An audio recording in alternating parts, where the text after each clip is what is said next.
సవాల్ బట్టి గారు నిన్ను కూర్చోబెట్టే చెప్పిన బడ్జెట్ మీద చర్చ జరిగేటప్పుడు బట్టి గారిని కూర్చోబెట్టి ముఖ్యమంత్రి కూర్చున్నప్పుడు బట్టి కూర్చున్నప్పుడు మొత్తం కేబినెట్ కాంగ్రెస్ ఎమ్మెల్యేల సాక్షిగా అసెంబ్లీ సాక్షిగా ఈ లెక్క 4-17 మాత్రమే.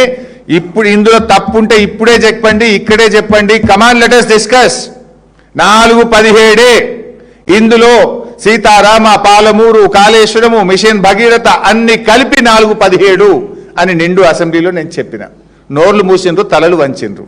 ఇవాళ బయటకు వచ్చి పేపర్ టైగర్ల లెక్క బయట మాట్లాడుతుండ్రు. నేను మళ్ళీ సవాల్ విస్తున్నా, కమాన్ అసెంబ్లీ పెట్టండి. I want to prove again I'm ready for any kind of discussion. మాట్లాడదాం అసెంబ్లీ సాక్షిగానే. ఆ రోజు నేను ఏం మాట్లాడినో అసెంబ్లీలో కూడా ఒక్కసారి వీడియో చూపిస్తాం.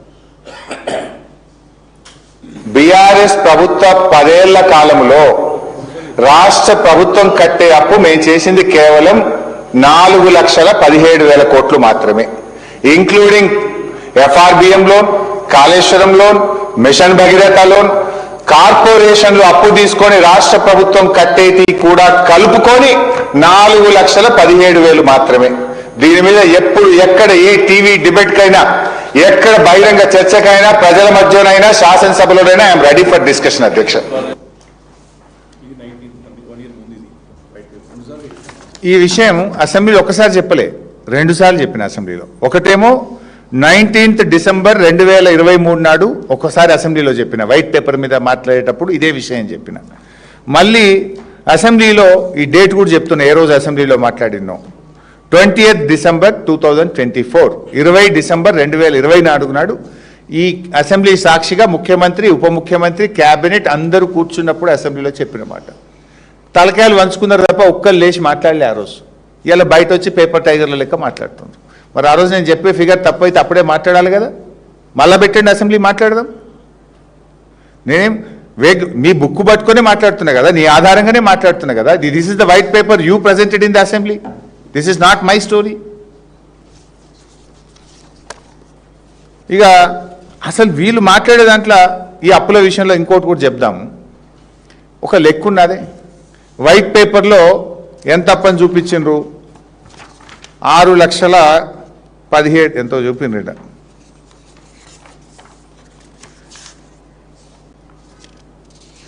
అసెంబ్లీలో పెట్టిన వైట్ పేపర్లో మొత్తం బీఆర్ఎస్ ప్రభుత్వ అప్పు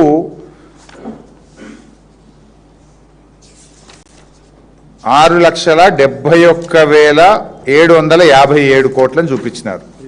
అది 6,71,757 కోట్లని వైట్ పేపర్లో పెట్టినారు. ఓకే, ఇది అసెంబ్లీలో పెట్టిన వైట్ పేపర్. జూపల్లి గారు ఏమన్నారు మొన్న, 8 లక్షల కోట్ల అని నేను చూపించకపోతే రాజీనామా చేసిపోతే మీ తెలంగాణ భవన్కి వచ్చి 8 చెప్పిండు. అదే జూపల్లి తెల్లారేం మాట్లాడిండు, 7 లక్షల కోట్లు అని 1 లక్ష తగ్గించిండు. నిన్న బట్టి గారు ఏం మాట్లాడిండ్రు, 821 ఎంతో పెంచిండు, మళ్ళీ ఇంత పెంచాడు. అసెంబ్లీలో ఒక మాట, జూపల్లిది ఒక మాట, బట్టి గారిది ఒక మాట, పబ్లిక్ మీటింగ్లో ఒక మాట, ప్రెస్ మీట్లో ఒక మాట, పూటకో మాట. ఇక మీ ఇష్టం ఉన్నట్టు పెంచుతారా? అది కూడా ఒకసారి చూపిద్దాం, శ్వేతపత్రం చూపి ఒకసారి బట్టి గారి బయట కూడా చూపి బాబు. జూపల్లి అయితే నేను మొన్ననే చూపించాను. 10 సంవత్సరాలు మీరు చేసిన అప్పు 6,71,757 కోట్లు ఇవాళ రాష్ట్రం మీద రుణభారంలో ఉంది. అధ్యక్ష, నిన్నేమంటున్నాడు ఉందా, 1,77,000 కోట్లు అప్పు చేస్తే 2,08,620 కోట్లు కట్టే. నేను అడిగింది పెట్టలేను, సరేలే ఓకే ఉండను, అది కూడా అవసరం, నెక్స్ట్ అడుగుతా. సరే, నిన్నేం చెప్పిండో మీరే చూసింది కదా, అన్ని పేపర్లలో హెడ్డింగ్ కూడా పెట్టింది, 8,21,000 ఏదో చెప్పింది కదా. మొన్న 671 చెప్పిండు, నిన్న 820 చేసిండు. అంటే నీ ఇష్టం ఉన్నట్టు పెంచుతావా? ఇక 2 లక్షల కోట్లు పెంచేసినావు. అసెంబ్లీలో చెప్పింది నిజమని నమ్మాలా, నువ్వు పబ్లిక్ ఉపన్యాసం చేసింది నిజమని నమ్మాలా? అంటే ఇదంతా కూడా ఇవాళ మీ ప్రభుత్వం డిఫెన్స్లో పడ్డది. రైతులు మీ మీద తిరగబడుతున్నారు, విద్యార్థులు, నిరుద్యోగులు మీ మీద తిరగబడుతున్నారు.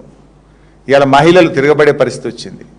ఇవాళ స్కాములు పూటకోటి బయటకు వస్తుంటే డైవర్షన్ పాలిటిక్స్కు ప్రజల దృష్టి మరల్చడానికి ఈ రకమైనటువంటి డ్రామాలకు మీరు తెరలేపుతా ఉన్నారు. అసలు ఇంకోటి మీరు గమనించండి, వీళ్ళ అబద్ధాలు ఎంత స్పష్టంగా దొరికిపోతారంటే, ఇప్పుడు బట్టి గారు బయట ఉన్నారు, మళ్ళీ వినండి. బట్టిగా ఎంత అప్పు చేసినామంటుండ్రు కాంగ్రెస్ ప్రభుత్వం వచ్చినాక 1,72,000 కోట్లు అప్పు చేసినా అని ఇప్పుడు బట్టి గారు చెప్పింది కదా.